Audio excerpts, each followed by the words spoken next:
کلا انہا تذکرہ، یہ لفظ بہت اہم ہے. تذکرہ، ذکرہ، تذکیر، فذکر بالقرآن، کیا معنی ہے اس کے؟ یاد دہانی صحیح ترین ترجمہ ہے، یاد دہانی. ایک ہے کسی کو کچھ سکھانا، نئی بات سکھانا، ایک ہے یاد دہانی. اسے ایک چیز معلوم تھی، کوئی بھول گیا، یاد کرانا. جیسے آپ کے کسی دوست نے آپ کو بہت قیمتی قلم دیا تھا، آپ نے اسے بہت سنبھال کر اپنے ٹرنک میں رکھ دیا. اب سال ہا سال ہو گئے، نہ دوست سے ملاقات، نہ وہ یاد. اچانک آپ نے کسی روز ٹرنک کھولا اور وہ قلم آ گیا، تو آپ کو دوست یاد آ جائے گا کہ نہیں؟ اسی لیے قرآن آفاق و انفس کے لیے آیات کہتا ہے. ہم اپنی آیات دکھائیں گے تمہیں، نشانی جس کو دیکھ کر تم ہمیں پہچانو گے. اور تذکرہ کا مطلب کیا ہے؟ پوٹینشلی ایمان ہر انسان کے دل میں موجود ہے. یہ جو روح جو ہمارے قلب کی مسکن نکید ہے، اس میں اللہ کی معرفت بھی ہے، اللہ کی محبت بھی ہے.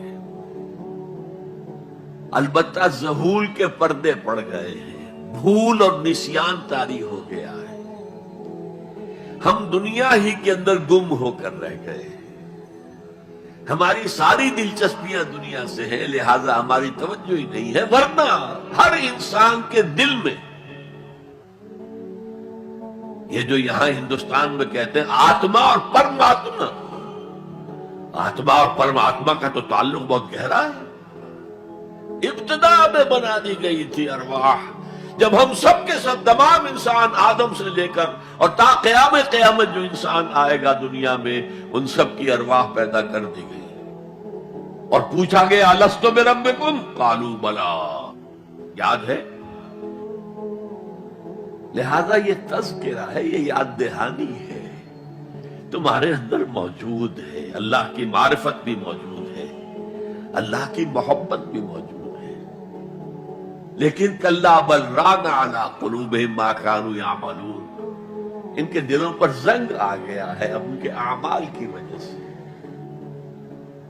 شیشہ جو ہے وہ زنگ آلود ہو گیا. حضور نے فرمایا ان هذه القلوب لتصدع كما يصدع الحديد اذا اصابه الماء، ان دلوں پر بھی زنگ آ جاتا ہے جیسے کہ لوہے کے اوپر پانی پڑتا رہے تو اس کو زنگ آ جاتا ہے. پوچھا گیا فما جلاؤها یا رسول اللہ، اے اللہ کے رسول ہماری تلواروں کو زنگ لگتا ہے، ہم پالش کرتے ہیں، سیکل کرتے ہیں، وہ پھر چمک اٹھتے ہیں. تو دل پر اگر زنگ آ جائے تو اس کا علاج کیا ہے؟ دو چیزیں فرمائی، کثرت و ذکر الموت و تلاوت القرآن. دو کام کرو کثرت سے، موت کو یاد رکھو، یہاں رہنا نہیں ہے، جانا ہے. یہ ہمارا گھر نہیں ہے، یہ ہماری منزل نہیں ہے. ہمارا اصل گھر جو حضور نے فرمایا انما الدنیا خلقت لکم وانتم خلقتم للآخرہ، یہ دنیا تمہارے لیے بنائی گئی، تم آخرت کے لیے بنائے گئے ہو. اسی لیے حضور نے فرمایا کن فی الدنیا کانک غریب وعابر السبیل، دنیا میں ایسے رہو جیسے راہ چلتے مسافر ہو یا اجنبی ہو.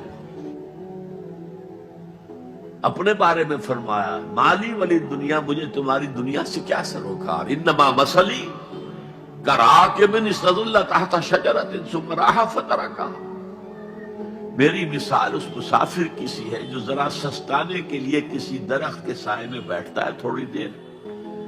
وہ اس کا گھر تو نہیں ہے، اس کی منزل نہیں ہے، پھر وہ اس کو چھوڑتا ہے، اپنا راستہ لیتا ہے. یہ اگر ہمارا تصور قائم ہو جائے، کلا انہا تذکرہ. اب اس کے بعد جو الفاظ آئے فی صحف مکرمۃ مرفوعۃ مطہرۃ بایدی سفرۃ کرام بررہ، یہ جو قرآن ہے، جو تذکرہ ہے، یہ بڑے ہی انتہائی پاکیزہ صحیفوں میں ہے، فی صحف مکرمۃ، بڑے باعزت، مرفوعۃ مطہرۃ، مرفوع بلند اور انتہائی پاک، بے ایدی سفرۃ، یہ کن کے ہاتھوں میں ہے؟ لکھنے والے وہ فرشتے، بے ایدی سفرۃ کرام بررہ، جو نہایت باعزت ہے، بہت وفادار ہے اللہ کے۔ یعنی اصل قرآن کہاں ہے؟ لوح محفوظ میں ہے۔ اصل قرآن کہاں ہے؟ ابھی اگلی اب جو پڑھیں گے ہم، کتاب مکنون، چھپی ہوئی کتاب کے اندر ہے۔ اصل قرآن کہاں ہے؟ وَإِنَّهَا لَفِي أُمِّ الْكِتَابِ لَدَيْنَا لَعَلِيٌّ عَظِيمٌ، یہ تو اس ام الکتاب میں جو